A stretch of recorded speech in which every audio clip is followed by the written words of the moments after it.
What's up YouTube, Travster. If you guys are new to the channel, I do an Unranked to Diamond series every season, playing only Shen, and as you can see, I have started that series this season with the account Shenderella.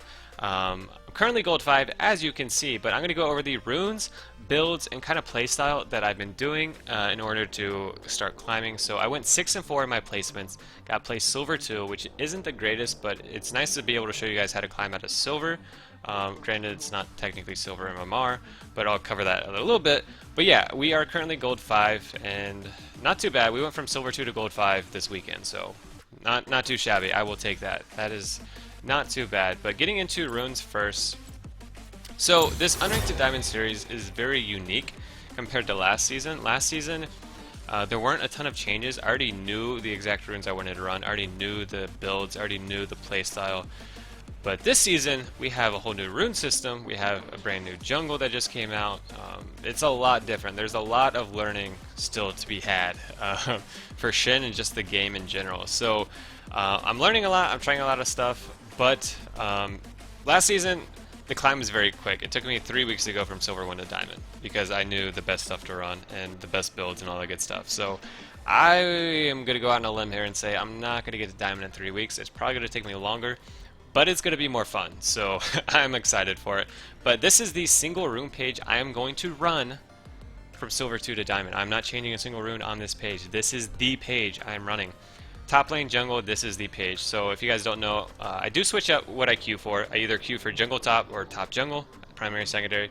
I have not been auto-filled yet. If I get auto-filled, I do have a support page that I'll show you in a second. But this is the sole rune page I will be running to Diamond. I want to see if Shredder Shen has the ability to carry to Diamond. I think he does, and it's a very, very strong build and rune page. So this is the page I run. So that's it. If you guys want to know what I'm running in one of my videos, it's that page, Shredder Shen. This is my support page, if I ever get support. I haven't been auto-filled yet, so I may change stuff on this. I don't know. I kind of like this page. Obviously, I haven't used it yet, so I've used it in normals, so that's why it's there. But yeah, Shredder Shen's what I've been running the entire series so far. So getting into my op.gg account, it's over here somewhere, I think. Maybe.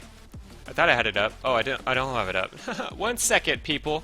1 second. Take this time to hit that sub button, subscribe to the channel, like this video if you haven't, and I will pull up the stats that I should have already had pulled out right now. Okay, so getting into the standing of this account, obviously my win rate is not that great compared to last season. But like I said, last season I knew exactly what I was doing with runes and builds and playstyle and all that good stuff. But this season, everything's brand freaking new, so I gotta learn all the matchups and playstyles and all that good stuff. But yeah, 20 and 10, I'll take it. It's whatever. 67% win rate, not too shabby. Playing mostly jungle, however, I will be switching to top lane moving forward, and jungle as my secondary, so I will be queuing for top lane until I skip divisions, and I think honestly I'll play primarily top lane from here on out. Because the jungle is really weak. Shen is not a good jungler. Can you carry with it? Yes, I still do have a 70% win rate with Shen jungle, but it's not great. It's 70% win rate because I am very skilled with Shen. I have almost 2 million mastery points with Shen, so mechanically I know him very well, and I have really good game knowledge, so that's why my win rate's higher. But if I were to play Shen jungle and Diamond, I would not be having a 70% win rate. So I would stick to top lane if you're looking to climb and just learn those matchups. As you can see, most of the games I've lost have been jungle. I did lose a top lane game there, but top lane's been working out okay for me, honestly. It hasn't really been that bad. That game I was against Darius. Oh, that's a game I uploaded. Clapped him. I was against Garen, clapped him. I was against Malphite, clapped him. Like these, I went on a 10 game winning streak here. It felt pretty good. That's the first time I've been on a double-digit winning streak this season, so it felt really, really good. And I know what you guys are thinking. Well, you're playing against silver players. I'm actually not. Yes, I was silver at the time, but I'm playing against Platinum 4, Platinum 5 players. So my account may be silver, but my MMR is a lot higher. So I'm not actually playing against silver level players. I'm playing against platinum players and high gold players. So don't be deceived.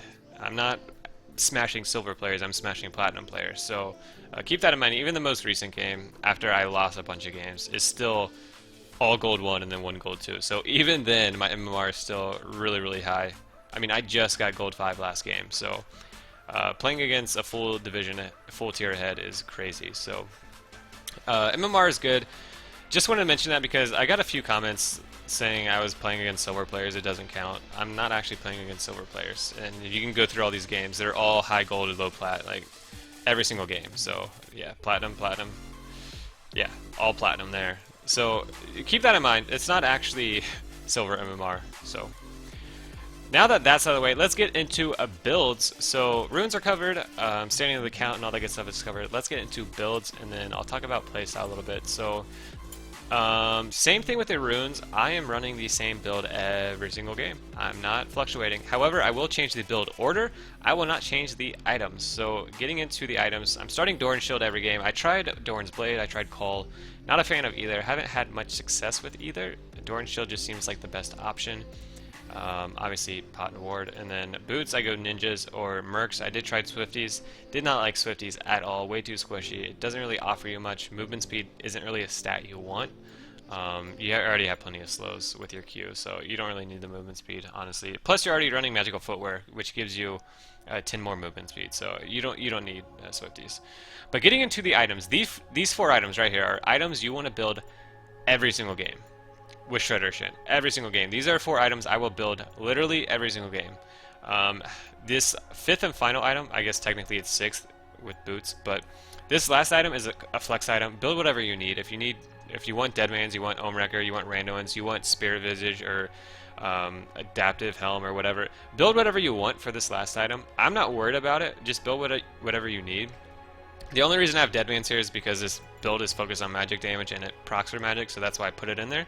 Also, armor item helps because the damage for Thornmill scales off bonus armor, so that's nice too. But this last item is just whatever you need. I think the last game I ended up doing Spirit, but it doesn't matter. The main focus here is on the 4 core items, so Titanic, Sunfire, Thornmelt, Wits End. So the point of this is to deal maximum magic damage and to shred and do damage over time. Lots of damage. So you just get onto them, you burn them with Sunfire, you burn them with Thornmail, you burn them with Wits End, and then you steal their MR and burn them even more. So Wits End steals 30 MR when it's fully stacked, which stacks quickly because you're running Alacrity and you have Wits End, which is a lot of attack speed. So you steal 30 MR from them, and then all 3 of these items hit for magic damage. You do a lot of magic damage. If you look at my past games and look at the breakdown of physical versus magic, I'm dealing mostly magic damage. Some games a lot more magic than physical. It just depends. If you get Titanic first, and the game ends early, you're going to do a lot more physical, but if the game drags out, you will be amping up your magic damage significantly, especially since Thornmill scales up bonus armor, so if you get to the last armor item, you're going to be hitting pretty hard. So the focus of this build with Press the Attack is to amp up your damage. Obviously, Press the Attack increases your damage by 12% from all sources, so Titanic, Sunfire, Thornmill, Wits End, they're all going to get amp damage from Press the Attack, so that is very, very nice. And then last item, my games usually don't last long enough to get a last item. I don't think I've reached full build yet. Maybe 1 game out of 30 I reached full build. But if you happen to reach it, build whatever you want. I would recommend an armor item if you need it for the Thornmail bonus damage, but if you need MR, you can get Adaptive or Spirit or whatever you need. So yeah, that is pretty much the rune breakdown, the item breakdown, and the stats on the account. So getting into playstyle, you have to play pretty aggressive with this build. If you watch my Shen vs Darius video I just uploaded a couple days ago, I think, I played really, really aggro, because if you're running a Press the Attack, you have to realize you're going to be doing a lot of damage, and if you don't take advantage of it early game, you will most likely get abused in lane, especially Darius. If I were not able to kill him before he backed and got Phage or whatever he was going to build, he probably would have won that lane. So playing aggressive early is key. No one is going to be able to keep up with your passive and your Press the Attack damage for the most part. There are exceptions. There are champions you just don't want to mess with. One of them being like Teemo with Ignite, or Aatrox was an easy one. I stomped an Aatrox in lane until he hit 6, and then it was awful. So there's a lot of learning that goes involved with the new runes, but I would recommend playing aggressive and trying to get those kills and trying to get those trades in. And if you're losing the trades consistently, obviously stop trading. Don't go in, just CS. But if you're trading and it's going well, then obviously keep doing it, keep playing aggressive, but just be aware of the jungler and all that good stuff. But yeah, I would recommend playing aggressive with Press the Attack and lane. Grasp is not going to do as much damage, and Even with the healing aspect combined, I talked about this in one of my other videos. If you look at the damage that press the attack does in a game, some of my games, not exaggerating, I've had games where I do 5200 damage with press the attack alone. That's 5200 damage with press the attack. I don't think I've ever had a grasp game even come close to that with the healing and damage combined. Like, you just get so much more value out of press the attack than you would with grasp. Now, you aren't going to have the sustain, obviously, but it is still really nice damage. So I'm going to be playing Shredder Shen all the way to Diamond, same room page, same build, with the exception of the flex item I talked about. But yeah, same 4 core items, same boots every game, ninjas or mercs, and then same runes. So I am curious to see how well this does when I get up to higher elo. Obviously, I'm kind of getting close to Diamond, Platinum 5, Platinum 4. I'm getting closer. But yeah, I honestly think this is a viable option. You guys keep asking me if I'm like trolling, but no, I honestly think this is something viable to carry your way to Diamond. I'm gonna do it. So I'm gonna run the same build and same runes until I get there, because I honestly think it's good. It's not like a troll thing for content on YouTube or anything like that. Like, I honestly think it's good. I think it's the way Shen should be played this season so far. I've not been able to win with Grasp in Diamond. I've not been able to win with Aftershock or any other setup. And I think Shredder Shen is the answer. So that is my video for today. I hope you guys liked it. Let me know if you have any questions or recommendations. Obviously, the runes and builds I'm going to keep the same. Maybe a recommendation for the flex item. I know a couple of you recommended getting Abyssal to amp the damage, magic damage even more, which is a possibility. Yes, you do have wasted stats. You don't have mana and stuff, but it would amp your damage. So I'm curious to see if I did get the full build, if I did get Abyssal. Obviously, I would have to need MR for that to even make sense. But yeah, I don't know. It could be viable. We'll see. Maybe I'll make a video on that where I just do tons of magic damage. So in case you guys didn't know, Shen used to do mostly physical damage with Titanic, especially. He deals mostly physical. But when you do this build, you either go even in damage or you do significantly more magic damage, which makes it very difficult for the enemy to itemize against you. So if they're stacking armor to deal with your Titanic, guess what? You're actually dealing more magic damage, so they still lose. So it's a really good way to trick the enemy into building the wrong thing and then shredding them. So it's really nice. A lot of people don't expect it, but yeah, you actually deal more magic damage than physical damage with this build. But yeah, that's all I got for you guys today. Please remember to like this video, subscribe if you guys haven't, and as always, have a lovely rest of your ninja flipping day.